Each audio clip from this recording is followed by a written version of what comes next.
Baik, Assalamualaikum warahmatullahi wabarakatuh. Perkenalkan, nama saya Ngazik Ulmari. Saya ingin menjelaskan tentang pertemuan ke-6 di minggu ke-6 manajemen kontrak, yakni tentang regulasi hukum konstruksi dalam era digital.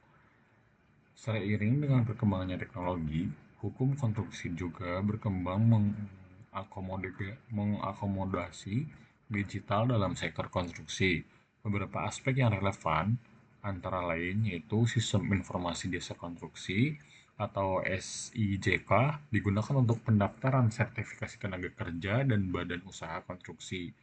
Yang selanjutnya ada BIM atau Building Information Modeling, yakni teknologi untuk mendukung efisiensi proyek dengan permodelan digital. Selanjutnya ada tanda tangan elektronik dalam kontrak yang digunakan untuk mempermudah transaksi konstruksi secara online. Selanjutnya yaitu perkembangan tren hukum konstruksi di Indonesia. Secara garis besar, peningkatan sertifikasi tenaga kerja konstruksi didorong oleh Kementerian PUPR agar tenaga kerja memiliki kompetensi standar internasional, penerapan proyek infrastruktur berbasis KPBU atau kerjasama pemerintah dan badan usaha. Kementerian semakin banyak melibatkan sektor swasta dalam pembangunan infrastruktur, seperti proyek jalan tol dan pelabuhan. Yang selanjutnya yaitu ada pengembangan dan tren hukum konstruksi Indonesia. Hukum konstruksi adalah aspek yang sangat penting dalam industri pembangunan di Indonesia. Memahami aspek hukum ini akan membantu pemilik proyek, kontraktor, atau konsultan, dan pemerintah dalam menjalankan proyek yang sesuai dengan regulasi yang berlaku.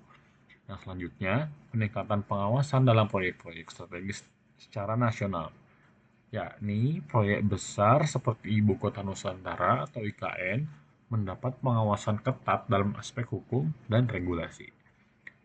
Hal yang perlu diperhatikan dalam hukum konstruksi antara lain yaitu regulasi dan perizinan proyek, penyusunan kontrak konstruksi yang kuat, pengelolaan risiko dalam konstruksi, kepatuhan terhadap standar keselamatan dan lingkungan, yang terakhir yaitu penyelesaian sengketa konstruksi secara efisien.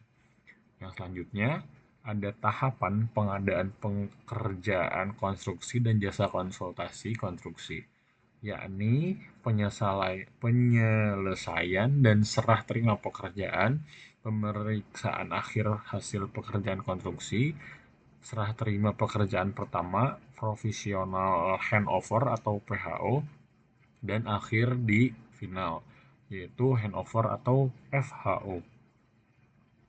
Evaluasi pasca proyek untuk memastikan pekerjaan memenuhi standar mutu yang ditentukan, proyek pelaksanaan kontrak, penandatanganan kontrak antara penyedia jasa dalam penggunaan jasa, pengawalan proyek sesuai sertifikasi ya, telah ditetapkan, pengawasan dan evaluasi secara berkala untuk memastikan proyek berjalan sesuai dengan rencana.